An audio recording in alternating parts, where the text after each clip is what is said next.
महाकुंभ मेले की समाप्ति को कई दिन हो चुके हैं, लेकिन इसकी कहानी जिस तरीके से दोस्तों छन छन करा रही है, उसे दशकों तक बल्कि सदियों तक याद करना जरूरी है। क्योंकि 144 साल बाद जो कुंभ मेला आया था, उसकी कहानी दोस्तों आज भी मैं ग्राफिक्स और एनिमेशन के जरिए आपको एक एक करके इसलिए दिखा रहा हूं ताकि हमेशा याद रहे। और एक दो नहीं दोस्तों, महाकुंभ में महाकरिश्मे की 11 कहानियां, चमत्कार नंबर 1, चमत्कार नंबर 2, चमत्कार नंबर 3 और ये केस स्टडी है दोस्तों। ये जो कुछ भी आपको दिखा रहा हूं ना, एक एक चमत्कार पूरे शहर पर भारी पड़ता है। ये केस स्टडी आपको दिखा रहा हूं और इस तरीके से 11 कहानियां आपको इसलिए दिखा रहा हूं ताकि जो लोग आज भी महाकुंभ को बदनाम करना चाहते हैं, सनातन संस्कृति को बदनाम करना चाहते हैं, वो जरूर देखें कि इस महाकुंभ ने कैसे इस देश की दशा और दिशा बदल दी, कैसे उत्तर प्रदेश की अर्थव्यवस्था में 4 चांद लगा दिए, कैसे आम लोगों के जनजीवन पर एक बड़ा सकारात्मक असर डाला है। आज इसी कहानी को डिकोड करने जा रहा हूं।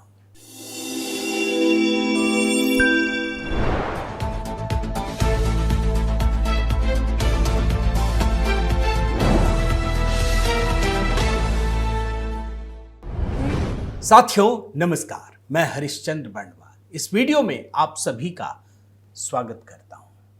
दोस्तों देखिए, वैसे तो महाकुंभ को बीते हुए कई दिन हो गए, लेकिन इन कहानियों को एक साथ एक ही जगह पर, और वो भी प्रॉपर एक ग्राफिक्स के जरिए इसलिए आपको दिखा रहा हूं ताकि हमेशा ये याद रहे कि जो लोग महाकुंभ को बदनाम कर रहे हैं, आखिर उसकी सच्चाई क्या है। मैं अपने ग्राफिक्स एनिमेशन के साथ अपनी कहानियों को दिखाऊं, उससे पहले एक झलक दिखला देता हूं कि आखिर लोगों ने किस किस प्रकार से इंडी अलायंस के लोगों ने बदनाम किया। एक छोटी सी झलक आपको दिखा रहा हूं, पहले ये देख लीजिए। अरे सब कुंभ का क्या कोई मतलब है, फालतू है कुंभ। अगर संगम का पानी नहीं स्वीकार करें खाना बनाने के लिए, जो भर के आएगा वहां से, और स्नान पीने का काम, और मैं तो कहूँ कमाल कर जी, एक बोतल में भर करके वहीं रख देना सदन में, जब पी के दिखाओ। सोचिए, क्योंकि मुख्यमंत्री जी को पता ही नहीं है वो बैक्टीरिया आता कहाँ से। अरे भाई, गंगा में डुबकी लेने से गरीबी दूर होती क्या? आपको खाना मिलता पेट को। श्रद्धा का ये पर्व मान्यता है कि संगम तट पे नहा करके व्यक्ति पवित्र हो जाएगा, पाप धुल जाएगा। अगर पाप धुल जाएगा तो इसका मतलब आगे वैकुंठ में जाने का रास्ता खुल जाएगा। तो जो आलम दिखाई दे रहा है उससे तो लग रहा है कि नर्क में तो कोई बचे ही नहीं और उधर हाउसफुल हो जाएगा। मुझे पाप धोने की जरूरत नहीं है। और रही बात, हमारी पार्टी का स्टैंड स्पष्ट है। जिन संतों गुरुओं महान पुरुषों के रास्ते पे, विचारधारा पे हम लोग चलते हैं, हम पाप और पुण्य में बहुत भरोसा भी नहीं करते। मैं क्यों जाऊं मथुरा काशी, मैं बेगमपुरा का वासी। মহাকুম্ভ আমি নাইবা বললাম, ওটা এখন মৃত্যু কুম্ভ হয়ে গেছে। इस सरकार ने क्या दान दिया पता ही नहीं। दिल्ली की सरकार क्या दान दे रही है कुछ पता नहीं। हम तो मांग करेंगे कि अकबर का किला जो बिल्कुल संगम नोज पर है, वहाँ पर जो बट वृक्ष है, या हम उसको बोलते हैं जो वृक्ष है जिसकी पूजा करते हैं, और सरस्वती नदी भी वहीं से निकलती है, तो कम से कम वो जो अकबर का किला है वो उत्तर प्रदेश सरकार को दान में दे दिया जाए। हम कह रहे हैं, लुका के क्यों पी रहे हैं? ये देश प्रदेश की राजधानी में भकाभक एक एक बित्ता लवर निकल जा रही है। कुंभ लगने जा रहा है ना, एक आध मालगाड़ी भी अगर चली जाएगी गांजा की तो खत्म हो जाएगी। मुझे तो याद रहता है दोस्तों, जो खड़गे साहब ने कहा ना कि डुबकी लगाने से गरीबी दूर होगी क्या, आपका भला होगा, पेट भरेगा। अभी दिखाता हूं, खड़गे जी देखिएगा। अब मैं आपको एक एक करके 11 चमत्कार दिखा देता हूं। चमत्कार नंबर 1 पढ़िए। महाकुंभ में ठेले से सवारियां ढोकर कमाए 81 करोड़, कबाड़ खरीदना बंद कर लोगों को संगम पर पहुंचाने में जुटे, बोले ये मोदी योगी की देन। प्रयागराज के एक शख्स है सूर्या, कबाड़ खरीदते थे और ठेले ठेले ले जाकर बेचते थे। एक दिन चुंगी चौराहे पर जनाब खड़े थे। एक व्यक्ति ने कहा, यार मुझे संगम नोज तक छोड़ दोगे? बोले अरे मैं तो ये करता हूं। उसने कहा कि भैया छोड़ दो यार, मैं 500 रुपये दे दूंगा आपको। वो बड़े थक गए थे, अब लोग दूर दराज से आ रहे हैं। छोड़ दिया, 500 रुपये दे दिए। अब उनको लगा यार यही काम अच्छा है, कबाड़ क्यों करें, पूरे दिन भर में इतनी कमाई नहीं होती, यहां तो 1 घंटे में या 15 मिनट में हो गया। अब वो दिन भर ढोने लगे और आसपास के, मैं आपको बताऊं दोस्तों, सारे लोग इसी तरीके से काम करते रहे और उसके बाद ठेले से सवारियां ढोकर 81 करोड़ रुपए इन लोगों ने कमाए। ये बेहद गरीब लोग हैं दोस्तों। ये कोई बनी बनाई कहानी नहीं है। ये ऐसा नहीं कि कुंभ अभी चल रहा और परसेप्शन की लड़ाई चल रही। ये चमत्कार नंबर 1। चमत्कार नंबर 2 देख लीजिए। एक नाविक ने 45 दिन में 30 करोड़ रुपए कमाए, और ये हैं प्रयागराज के अरैल के रहने वाले पिंटू महरा। सिर्फ एक फैसले ने इनकी जिंदगी बदल दी है, करोड़पति बन गए।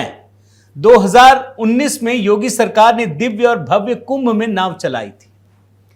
इनको लगा यार महाकुंभ आ रहा है, नाव पे ही काम करो, लोगों को जरूरत पड़ेगी। परिवार के सभी लोगों को जोड़ दिया, पूरे परिवार के लिए 70 नाव खरीदे, और उसके बाद जब महाकुंभ शुरू होने वाला था ना, 130 नाव कर लिए। एक सिंपल सा व्यक्ति, बस ये दूरदृष्टि कि प्रयागराज में हमको सुविधा भी देनी है और कमाई भी करनी है, 45 दिन में 30 करोड़ रुपए कमा लिए। चमत्कार नंबर 2। अब ये सोचिए कि एक नाविक क्या सामान्य आदमी नहीं होता, करोड़पति बन गया। योगी जी को धन्यवाद बोल रहा है, मोदी जी को धन्यवाद कह रहे हैं ये। चमत्कार नंबर 3 पर आइए। महाकुंभ में दातून बेचकर कमाए लाखों। अब ये तो गजब कहानी है दोस्तों। सज्जन का नाम है आकाश यादव, बेरोजगार थे, क्या करें पता ही नहीं चल रहा। इनकी एक गर्लफ्रेंड है, उसने कहा कुछ नहीं है तो जा कुंभ में दातून बेच। उसने सीरियसली लिया, कुंभ में जाकर दातून बेचना शुरू कर दिया, और पहले ही दिन दातून बेचकर 12,000 रुपए कमाए। अगले दिन इनकी कमाई 30,000 पहुंच गई।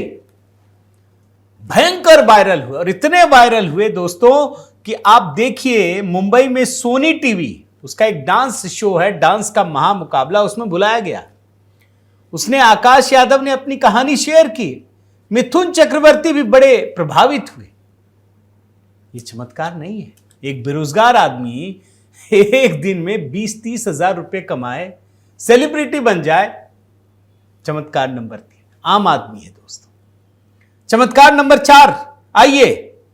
10 रुपये का चंदन खरीद महाकुंभ गया लड़का। कमाई तो आप सोच ही नहीं सकते।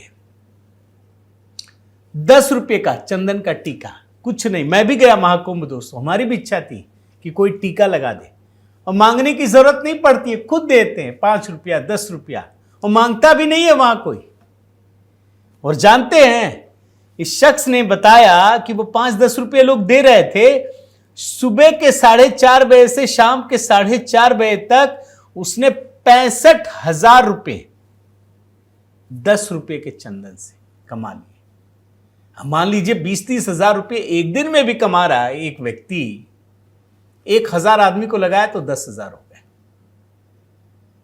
कैसे बदलता है, पूरी कहानी बदलती है, आप देखिए। चमत्कार नंबर 5, महाकुंभ में बेच दी एक दिन में 1 लाख कप चाय। टीचर स्टूडेंट का खतरनाक आइडिया, बन गए करोड़पति। एक दिन में 10 रुपये की चाय, 1 लाख चाय बेची, 10 लाख रुपए। आप सोचिए, और उसमें भी अलग अलग वैरायटी। ये हार्वर्ड के प्रोफेसर खन्ना और छात्र अमूल्य सिंह बिजराल हैं। चाय पॉइंट के नाम से पूरा एक शुरू किया इन्होंने काम, यहां पर भी लगाया, साफ सुथरा। लाखों की चाय भेज दी, लाखों की क्या करोड़ों की बेच दी। तो चाय बेचिए, लखपति बनिए, और बने भी। आइए चमत्कार नंबर 6 दिखाता हूं। और ये कहानियां दिखा रहा हूं ना दोस्तों, तो प्रयागराज में ऐसे लाखों लोगों ने मोदी योगी को धन्यवाद कहा है। ये खड़गे साहब को नहीं दिखेगा। अरे कभी जाकर जाइए, डुबकी मत लगाइए, कभी घूम आइए वैसे ही चेहरा बदल करके, देख तो लीजिए। चमत्कार नंबर 6 देखिए। महाकुंभ में नाई समाज के लोगों की कमाई हुई तिगुनी। पहले मुंडन संस्कार करते ना, 400-500 रुपये मिलते थे, और वहां पर मैं देख रहा था दोस्तों, 3,460 नाई हैं संगम के घाटों पर। प्रॉपर एक घाट दिया गया है। महाकुंभ में लोग आ रहे थे ना, 3-3 गुना पैसा दे रहे थे अपने आप, मांगने की भी जरूरत नहीं पड़ रही थी। इतनी कमाई हुई, हजारों परिवार, कम से कम 3500 परिवारों का गजब किस्मत चमकी है भैया। और जब लोग तीर्थ यात्रा में जाते हैं ना, तो पैसे खर्च भी करते हैं। आइए चमत्कार नंबर 7, महाकुंभ में 65 करोड़ लोग। जाहिर तौर पर दोस्तों लोग बिछड़ भी रहे थे और जानते हैं 54,000 से ज्यादा श्रद्धालुओं को मिलाया गया, आर्टिफिशियल इंटेलिजेंस का इस्तेमाल किया गया। यह है चमत्कार, पूरी दुनिया में कहीं नहीं दिखेगा। 65 करोड़ लोग इकट्ठा हो जाएं एक शहर में, वो भी नहीं, मैं तो वो छोड़ दिया, मैं ये दिखा रहा हूं आपको। चमत्कार नंबर 8 आइए, महाकुंभ में खादी की जमकर चांदी हुई, 12 करोड़ के उत्पाद बिक गए। आप सोचिए, और जो खादी का काम होता है ना दोस्तों, उसमें आपको सिर्फ आंकड़े देखिए, इसी में लिखे 20,000 लोग जुड़े हुए हैं। क्या आम लोगों को फायदा नहीं हुआ? आप सोचिए, जो लोग महाकुंभ को बदनाम कर रहे हैं, आप देखिए हमारे देश की संस्कृति कैसे अर्थव्यवस्था को गति देती है, वो मैं आपको दिखा रहा हूं। चमत्कार नंबर 9 देखिए, महाकुंभ से योगी सरकार को भी तगड़ी कमाई, मंत्री ने खोला राज, 60 लाख लोगों को रोजगार मिला। अरे भैया 64-65 करोड़ लोग आएंगे तो उनकी सेवा के लिए भी लोग चाहिए। 60 लाख लोगों को रोजगार, सिर्फ धार्मिक दृष्टि से मत देखिए, आर्थिक दृष्टि से देखिए। प्रत्यक्ष हो अप्रत्यक्ष हो, होटल, ट्रांसपोर्ट, पर्यटन, दुकानदार, गाइड्स, हर तरह से लोगों ने घरों को अपने रेस्ट हाउस में तब्दील कर दिया, इतनी कमाई हो रही थी। और देखिए चमत्कार नंबर 10, खर्च कितना हुआ? योगी मोदी को गाली देते हैं ना, जानते हैं इस महाकुंभ में सरकार ने सिर्फ 7,500 करोड़ रुपए खर्च किए और अर्थव्यवस्था में कितना फायदा हुआ? 3 लाख करोड़ रुपए का।